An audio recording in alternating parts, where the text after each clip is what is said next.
Il y avait une fois une femme qui aurait bien voulu avoir un tout petit enfant, mais elle ne savait pas du tout comment elle pourrait se le procurer. Elle alla donc trouver une vieille sorcière et lui dit: « J'aurais grande envie d'avoir un petit enfant. Ne veux-tu pas me dire où je pourrais me procurer un ?» Si nous allons bien en venir à bout, dit la sorcière. Tiens, voilà un grand orge. Il n'est pas du tout de l'espèce qui pousse dans le champ du paysan ou quand on a mangé aux poules. Mets-le dans un pot et tu verras. Merci, dit la femme, et elle donna 12 shillings à la sorcière, rentra chez elle, planta le grand orge et aussitôt poussa une grande fleur, superbe, qui ressemblait tout à fait à une tulipe. Mais les pétales se refermaient, serrés comme si elle était encore en bouton. « C'est une belle fleur, dit la femme. Et elle l'embrassa sur les beaux pétales rouges et jaunes. Mais au moment même de ce baiser, la fleur s'ouvrit avec un grand bruit d'explosion. C'était vraiment une tulipe, ainsi qu'il apparut alors.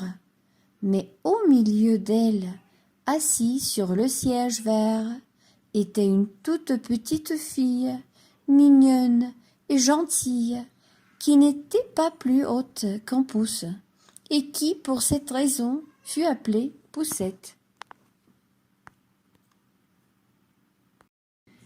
Elle eut pour berceau une coque de noix laquée.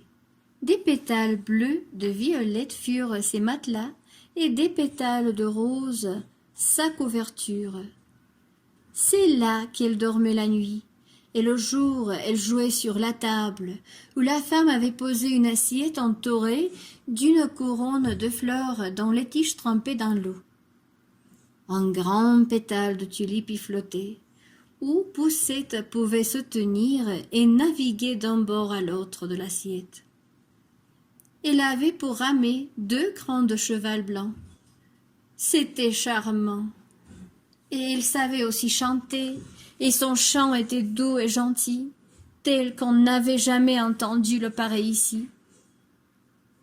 Une nuit, qu'elle était couchée dans son délicieux lit, arriva une vilaine grenouille qui sauta par la fenêtre. Il y avait un carreau cassé. La grenouille était laide, grosse et mouillée. Elle sauta sur la table où Poussette était couchée et dormait sous l'édredon de feuilles de rose rouge. « Ce serait une femme parfaite pour mon fils, » se dit la grenouille. Et elle s'empara de la coque de noix où Poussette dormait et, à travers le carreau, sauta dans le jardin avec elle. Tout près de là coulait un grand et large ruisseau. Mais le bord en était bourbeux et marécageux. C'est là qu'y habitait la grenouille avec son fils. Ouh! Lui aussi était laid et vilain. Il ressemblait tout à fait à sa mère. Quack, quack, bric-tic-tic-ix. C'est tout ce qu'il sut dire quand il vit la jolie fille dans le coq de noix. Ne parle pas si haut, tu vas la réveiller, dit la vieille grenouille. Il pourrait encore nous échapper, car elle est légère comme du duvet du cygne. Nous la mettrons sur une de larges feuilles de nénuphar. Ce sera pour elle si petite et légère comme une île. De là, elle ne pourra pas s'enfuir, pendant que nous préparerons la belle chambre sous la vase où vous habiterez.